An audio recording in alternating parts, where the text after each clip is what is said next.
Goeiemôre vriende, hierso aan die begin van die Kersfeesweek waarin ons almal is. Mag dit vir julle 'n wonderlike week wees.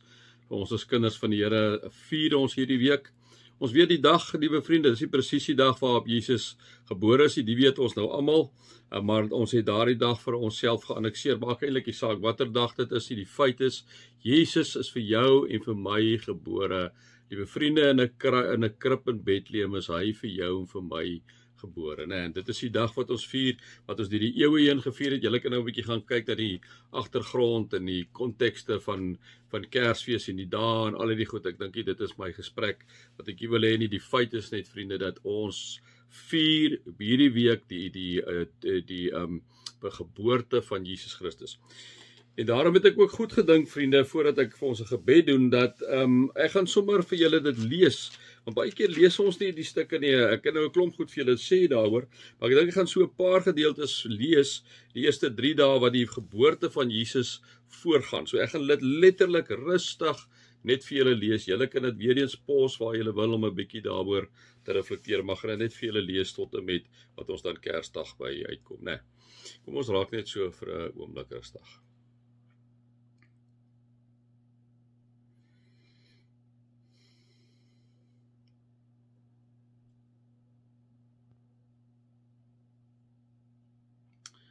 Here, dankie vir hierdie week.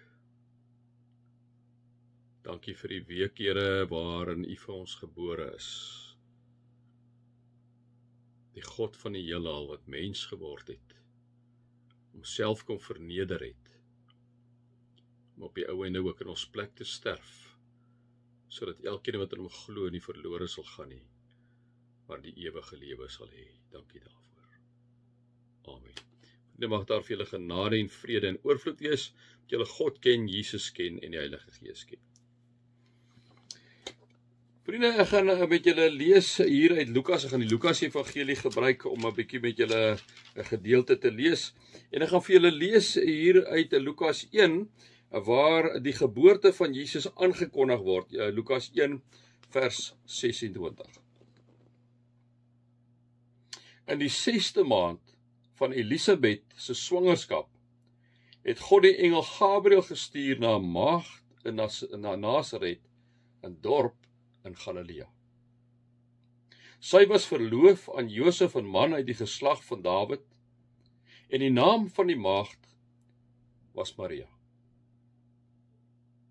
Toe die engel by haar kom, sê hy: "Ek groet jou, begenadigde, die Here is by jou." Sy was verbuisterd oor die woorde en het gewonder wat die begroeting tog kon beteken.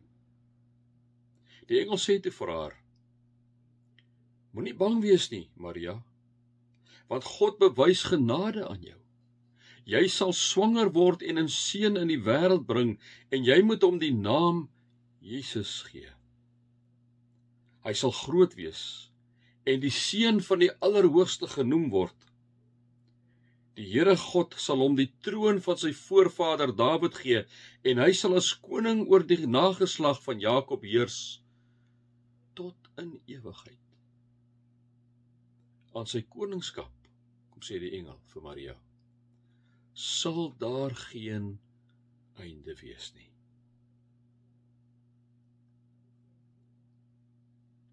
Maar Maria sê vir die engel: "Hoe is so iets moontlik? Aangesien ek nog nooit omgang met 'n man gehad het nie."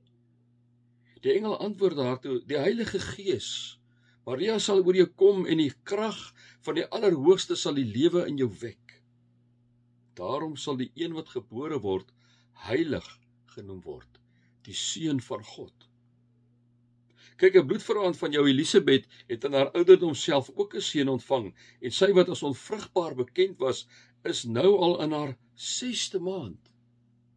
Niks is vir God onmoontlik nie," sê die engel vir Maria, né?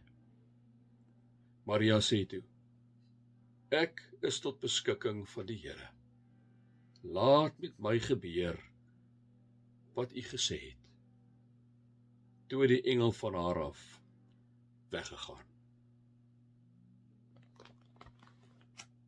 Vriende, mag julle God se liefde, sy genade sy teenwoordigheid ervaar.